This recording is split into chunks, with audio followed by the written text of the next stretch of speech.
गुरुर्ब्रह्मा गुरुर्विष्णु गुरुर्देवो महेश्वरा गुरुः परब्रह्मं तस्मै श्रीगुरवे नमः. ഓം ശ്രീ ഗുരവേ നമ. ഓം ശ്രീ ഗുരുഭ്യോ നമ. 2025 സെപ്റ്റംബർ 21 മുതൽ 27 വരെ, അതായത് മലയാള വർഷം 1201 ആണ്ട്, കന്നി 5 മുതൽ 11 വരെയുള്ള വാരഫലമാണ് പറയാൻ പോകുന്നത്. ആദ്യമായി മേടക്കൂറിൻ്റെ ഫലങ്ങളാണ്. അശ്വതി, ഭരണി, കാർത്തികയുടെ ആദ്യപാദം എന്നീ നക്ഷത്രങ്ങളാണ് മേടക്കൂറിലുള്ളത്. ഇവർക്ക് സഹോദരസ്ഥാനത്ത് വ്യാഴവും പുത്രസ്ഥാനത്ത് ശുക്രനും ശത്രുസ്ഥാനത്ത് ബുധനും രവിയും കളത്രസ്ഥാനത്ത് കുജനും വ്യയസ്ഥാനത്ത് ശനിയും സഞ്ചരിക്കുന്ന സമയമാണ്. ശത്രുനാശവും ആഗ്രഹസാഫല്യവും ഉണ്ടാകും. സന്താനങ്ങൾക്ക് രോഗാരിഷ്ടതകൾക്ക് സാധ്യത. സഞ്ചാര തടസ്സം, രോഗശമനം, മൃഷ്ടാന്ന ലാഭം, ആയുധം കൊണ്ട് മുറിവ് പറ്റുക എന്നിവയ്ക്ക് സാധ്യത കാണുന്നു. ഭാര്യാകലഹത്തിനിടയുണ്ട്. ഭാഗ്യവർദ്ധനവ് പ്രതീക്ഷിക്കാം. ഇഷ്ടജനങ്ങളുമായുള്ള വേർപാടിന് സാധ്യത കാണുന്നു. ധനപരമായി മെച്ചമായിരിക്കും. അലച്ചിൽ, മനോദുഃഖം, കാര്യതടസ്സം എന്നിവ ഉണ്ടായേക്കാം. ദോഷപരിഹാരാർത്ഥം ശാസ്താപ്രീതി, മഹാവിഷ്ണുപ്രീതി, സുബ്രഹ്മണ്യപ്രീതി എന്നിവ വരുത്തുക. അടുത്തത് ഇടവക്കൂറിൻ്റെ ഫലങ്ങളാണ്. കാർത്തിക മുക്കാൽ, രോഹിണി, മകേരത്തിൻ്റെ ആദ്യത്തെ പകുതി എന്നിവയാണ് ഇടവക്കൂറിലുള്ളത്. ഇവർക്ക് ധനസ്ഥാനത്ത് വ്യാഴവും സുഖസ്ഥാനത്ത് ശുക്രനും പുത്രസ്ഥാനത്ത് ബുധനും രവിയും ശത്രുസ്ഥാനത്ത് കുജനും ലാഭസ്ഥാനത്ത് ശനിയും സഞ്ചരിക്കുന്ന സമയമാണ്. സൽകീർത്തിയും സൗഖ്യവും ഉണ്ടാകും. സന്താനഗുണവും അഭിവൃദ്ധിയും പ്രതീക്ഷിക്കാം. വിദ്യാഗുണവും ധനലാഭവും ഉണ്ടായാം. രോഗങ്ങൾ ശമിക്കും. കലഹങ്ങൾ ഉണ്ടാകും. ഉപാസനാദി കാര്യങ്ങളിൽ അലംഭാവം ഉണ്ടാകാൻ സാധ്യതയുണ്ട്. ഭയം, ദുഃഖം, ശത്രുനാശം, ശയനസുഖം എന്നിവയും പ്രതീക്ഷിക്കാം. മനപ്രയാസം വർദ്ധിക്കും. ദോഷപരിഹാരാർത്ഥം ശിവപ്രീതി, ശ്രീകൃഷ്ണപ്രീതി എന്നിവ വരുത്തുക. അടുത്തത് മിഥുനക്കൂറിൻ്റെ ഫലങ്ങളാണ്. മകേരം അവസാനത്തെ പകുതി, തിരുവാതിര, ഉണർദം മുക്കാൽ എന്നിവയാണ് മിഥുനക്കൂറിലുള്ളത്. ഇവർക്ക് ജന്മത്തിൽ വ്യാഴവും സഹോദരസ്ഥാനത്ത് ശുക്രനും സുഖസ്ഥാനത്ത് ബുധനും രവിയും പുത്രസ്ഥാനത്ത് കുജനും കർമ്മസ്ഥാനത്ത് ശനിയും സഞ്ചരിക്കുന്ന സമയമാണ്. ആരോഗ്യം മെച്ചമായിരിക്കുകയില്ല. വസ്ത്രലാഭം, ഭയം, സഞ്ചാര തടസ്സം, ശയനസുഖം എന്നിവ പ്രതീക്ഷിക്കാം. ഉചിതമല്ലാത്ത ചിന്തകൾ മനസ്സിനെ അലട്ടും. ശത്രുഭയം ഉണ്ടാകും. യാത്രാഗുണവും ബന്ധുസമാഗമവും ഉണ്ടാകും. ധനപരമായ ബുദ്ധിമുട്ടുകൾ പ്രതീക്ഷിക്കാം. ഐശ്വര്യവും ആജ്ഞാശക്തിയും വർദ്ധിക്കും. ജോലിഭാരം വർദ്ധിക്കുമെങ്കിലും അതിനനുസരിച്ചുള്ള ഗുണം ഉണ്ടാകുകയില്ല. ദോഷപരിഹാരാർത്ഥം ശാസ്താപ്രീതി, മഹാവിഷ്ണുപ്രീതി, ശിവപ്രീതി, സുബ്രഹ്മണ്യപ്രീതി എന്നിവ വരുത്തുക. അടുത്തത് കർക്കിടകക്കൂറിൻ്റെ ഫലങ്ങളാണ്. ഉണർദം അവസാന പാദം, പൂയം, ആയില്യം എന്നിവയാണ് കർക്കിടകക്കൂറിലുള്ളത്. ഇവർക്ക് വ്യയസ്ഥാനത്ത് വ്യാഴവും ധനസ്ഥാനത്ത് ശുക്രനും സഹോദരസ്ഥാനത്ത് ബുധനും രവിയും സുഖസ്ഥാനത്ത് കുജനും ഭാഗ്യസ്ഥാനത്ത് ശനിയും സഞ്ചരിക്കുന്ന സമയമാണ്. സ്വാതന്ത്ര്യക്കുറവും ദുഃഖവും അനുഭവപ്പെട്ടേക്കാം. ധനധാന്യ സമൃദ്ധിക്കും അനുഭവ ഗുണത്തിനും സാധ്യത കാണുന്നു. യാത്രാക്ലേശം ഉണ്ടാകും. സഹോദരങ്ങളുമായി ശത്രുതയ്ക്ക് സാധ്യത. ബന്ധുക്കളെ കൊണ്ട് ഉപദ്രവത്തിന് യോഗം കാണുന്നു. കാര്യവിജയം, ഭയം, രോഗം, മാനക്ഷയം എന്നിവയ്ക്കും സാധ്യതയുണ്ട്. ഗ്രഹവാഹനാദി സൗഖ്യത്തിനും ഉള്ള യോഗം കാണുന്നു. ദോഷപരിഹാരാർത്ഥം മഹാവിഷ്ണുപ്രീതി, സുബ്രഹ്മണ്യപ്രീതി, ശാസ്താപ്രീതി എന്നിവ വരുത്തുക. അടുത്തത് ചിങ്ങക്കൂറിൻ്റെ ഫലങ്ങളാണ്. മകം, പൂരം, ഉത്രം ആദ്യപാദം എന്നിവയാണ് ചിങ്ങക്കൂറിലുള്ളത്.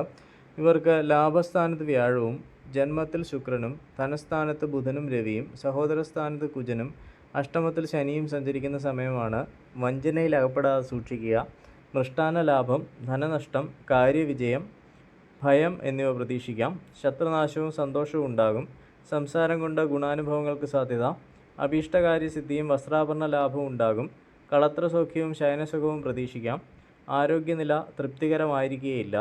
ദോഷപരിഹാരാർത്ഥം ശിവപ്രീതി, ശാസ്താപ്രീതി എന്നിവ വരുത്തുക. അടുത്തത് കന്നിക്കൂറിൻ്റെ ഫലങ്ങളാണ്. ഉത്രം മുക്കാൽ, അത്തം, ചിത്തിരയുടെ ആദ്യത്തെ പകുതി എന്നിവയാണ് കന്നിക്കൂറിലുള്ളത്.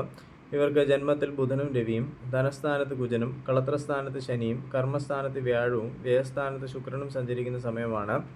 ദേഹപീഡയും വിഭവനാശവും ഉണ്ടാകും. മൃഷ്ടാന്ന ലാഭം, കർമ്മതടസ്സം, വസ്ത്രലാഭം, അമിതമായ ചെലവ് എന്നിവയ്ക്ക് സാധ്യത. ഭാഗ്യദോഷവും ധനപരമായ ബുദ്ധിമുട്ടുകൾ അലട്ടും. സഞ്ചാരക്ലേശം ഉണ്ടാകും. കർമ്മവൈകല്യം ഉണ്ടാകാൻ സാധ്യതയുണ്ട്. സന്താനഗുണം കുറയും. വിവിധ ധനാഗമ മാർഗങ്ങൾ തെളിഞ്ഞു തുടങ്ങും. എല്ലാ കാര്യങ്ങളിലും മന്ദത പ്രതീക്ഷിക്കാം. ദോഷപരിഹാരാർത്ഥം ശിവപ്രീതി, ശാസ്താപ്രീതി, മഹാവിഷ്ണുപ്രീതി, സുബ്രഹ്മണ്യപ്രീതി എന്നിവ വരുത്തുക. അടുത്തത് തുലാക്കൂറിൻ്റെ ഫലങ്ങളാണ്. ചിത്തിര അവസാനത്തെ പകുതി, ചോതി, വിശാഖം മുക്കാൽ എന്നിവയാണ് തുലാക്കൂറിലുള്ളത്. ഇവർക്ക് വ്യയസ്ഥാനത്ത് ബുധനും രവിയും, ജന്മത്തിൽ കുജനും, ശത്രുസ്ഥാനത്ത് ശനിയും, ഭാഗ്യസ്ഥാനത്ത് വ്യാഴവും, ലാഭസ്ഥാനത്ത് ശുക്രനും സഞ്ചരിക്കുന്ന സമയമാണ്. കാര്യവിജയമുണ്ടാകും. ധീരതയോടെ പ്രശ്നങ്ങളെ നേരിടും. ബന്ധുസമാഗമം ഉണ്ടാകും. കുടുംബസൗഖ്യവും സാമർഥ്യവും പ്രതീക്ഷിക്കാം. ശത്രുഭയവും പാപപ്രവൃത്തികളിൽ താൽപ്പര്യവും വർദ്ധിക്കും. മനോദുഃഖവും ഉഷ്ണരോഗവും ഉണ്ടാകാൻ സാധ്യതയുണ്ട്.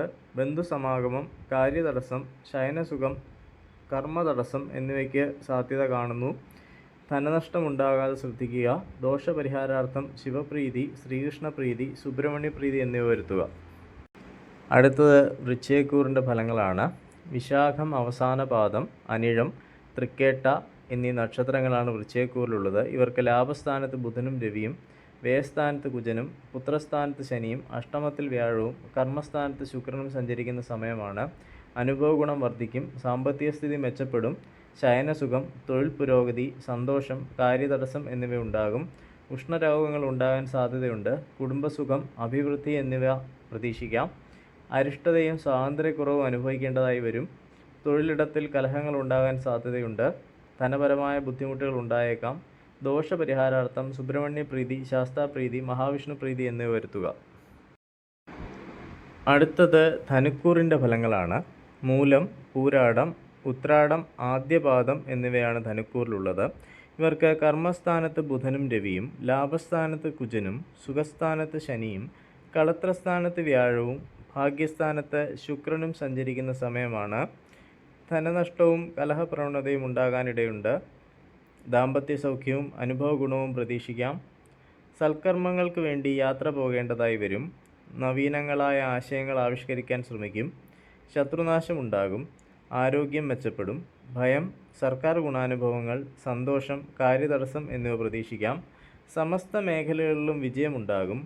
ദോഷപരിഹാരാർത്ഥം ശാസ്താപ്രീതിയും ദേവീപ്രീതിയും വരുത്തുക. അടുത്തത് മകരക്കൂറിൻ്റെ ഫലങ്ങളാണ്. ഉത്രാടം മുക്കാൽ, തിരുവോണം, അവിട്ടത്തിൻ്റെ ആദ്യത്തെ പകുതി എന്നിവയാണ് മകരക്കൂറിലുള്ളത്. ഇവർക്ക് ഭാഗ്യസ്ഥാനത്ത് ബുധനും രവിയും, കർമ്മസ്ഥാനത്ത് കുജനും, സഹോദരസ്ഥാനത്ത് ശനിയും, ശത്രുസ്ഥാനത്ത് വ്യാഴവും, അഷ്ടമത്തിൽ ശുക്രനും സഞ്ചരിക്കുന്ന സമയമാണ്. മനോദുഃഖം വർദ്ധിക്കും. അപമാനങ്ങൾക്ക് സാധ്യത. അഗ്നി, ആയുധം, വാഹനം എന്നിവ സൂക്ഷിച്ച് കൈകാര്യം ചെയ്യുക. ഭയം, സർക്കാർ ഗുണാനുഭവങ്ങൾ, ബന്ധുസമാഗമം എന്നിവ ഉണ്ടാകും. കർമ്മതടസ്സത്തിനും ധനപരമായ ബുദ്ധിമുട്ടിനും സാധ്യത കാണുന്നുണ്ട്. കാര്യതടസ്സം ഉണ്ടാകും. ആരോഗ്യനില തൃപ്തികരമായിരിക്കുകയില്ല. ഗൃഹോപകരണങ്ങൾ വാങ്ങാൻ ധനം വ്യയം ചെയ്യേണ്ടതായി വരും. സഹോദര ഗുണവും അഭീഷ്ടസിദ്ധിയും ഉണ്ടാകും. ദോഷപരിഹാരാർത്ഥം ശിവപ്രീതി, ശാസ്താപ്രീതി, മഹാവിഷ്ണുപ്രീതി എന്നിവ വരുത്തുക. അടുത്തത് കുംഭക്കൂറിൻ്റെ ഫലങ്ങളാണ്. അവിട്ടം അവസാനത്തെ പകുതി, ചതയം, പൂരിട്ടാതി മുക്കാൽ എന്നിവയാണ് കുംഭക്കൂറിലുള്ളത്. ഇവർക്ക് അഷ്ടമത്തിൽ ബുധനും രവിയും, ഭാഗ്യസ്ഥാനത്ത് കുജനും, ധനസ്ഥാനത്ത് ശനിയും, പുത്രസ്ഥാനത്ത് വ്യാഴവും, കളത്രസ്ഥാനത്ത് ശുക്രനും സഞ്ചരിക്കുന്ന സമയമാണ്. സുഖഹാനിയും നയനരോഗങ്ങളും ഉണ്ടാകാം. ഭാര്യയ്ക്ക് അരിഷ്ടതകൾക്ക് സാധ്യത. ഗൃഹവാഹനാദി സൗഖ്യവും സന്താന ഗുണവും പ്രതീക്ഷിക്കാം. കാര്യവിജയം ഉണ്ടാകും. ധനപരമായ ബുദ്ധിമുട്ടുകൾ ഉണ്ടായേക്കാം. മൃഷ്ടാന്ന ലാഭം, ആയുധം കൊണ്ട് മുറിവേൽക്കൽ, ഭയം, തൊഴിൽ പുരോഗതി എന്നിവ ഉണ്ടാകാൻ സാധ്യതയുണ്ട്. കലഹപ്രവണത ഉടലെടുക്കും. അധികാരികളുടെ അപ്രീതി ഉണ്ടാകാൻ സാധ്യതയുണ്ട്. ദോഷപരിഹാരാർത്ഥം ശിവപ്രീതി, സുബ്രഹ്മണ്യപ്രീതി, ശാസ്താപ്രീതി എന്നിവ വരുത്തുക. അടുത്തത് മീനക്കൂറിൻ്റെ ഫലങ്ങളാണ്. പൂരിട്ടാതി അവസാന പാദം, ഉത്രട്ടാതി, രേവതി എന്നീ നക്ഷത്രങ്ങളാണ് മീനക്കൂറിലുള്ളത്. ഇവർക്ക് കളത്രസ്ഥാനത്ത് ബുധനും രവിയും, അഷ്ടമത്തിൽ കുജനും, ജന്മത്തിൽ ശനിയും, സുഖസ്ഥാനത്ത് വ്യാഴവും, പുത്രസ്ഥാനത്ത് ശുക്രനും സഞ്ചരിക്കുന്ന സമയമാണ്. ഉദരവ്യാധികളോ രക്തസ്രാവമോ സംഭവിച്ചേക്കാം. രോഗശമനം, ശയനസുഖം, അപകടം, ഭയം എന്നിവയ്ക്കും സാധ്യതയുണ്ട്. ശത്രുശല്യവും കാര്യതടസ്സവും ഉണ്ടാകാം. സ്വജനവിരോധവും സുഖവിരഹവും ഉണ്ടാകാം. ബന്ധുക്കളിൽ നിന്ന് ദുരനുഭവങ്ങൾക്ക് സാധ്യത. സന്താന ഗുണവും ഗുരുജനപ്രാപ്തിയും ഉണ്ടാകും. അന്യദേശ യാത്രകൾ വേണ്ടി വന്നേക്കാം. ധനപരമായ മെച്ചമായിരിക്കുകയില്ല. ദോഷപരിഹാരാർത്ഥം ശിവപ്രീതി, ശാസ്താപ്രീതി, മഹാവിഷ്ണുപ്രീതി, സുബ്രഹ്മണ്യപ്രീതി എന്നിവ വരുത്തുക.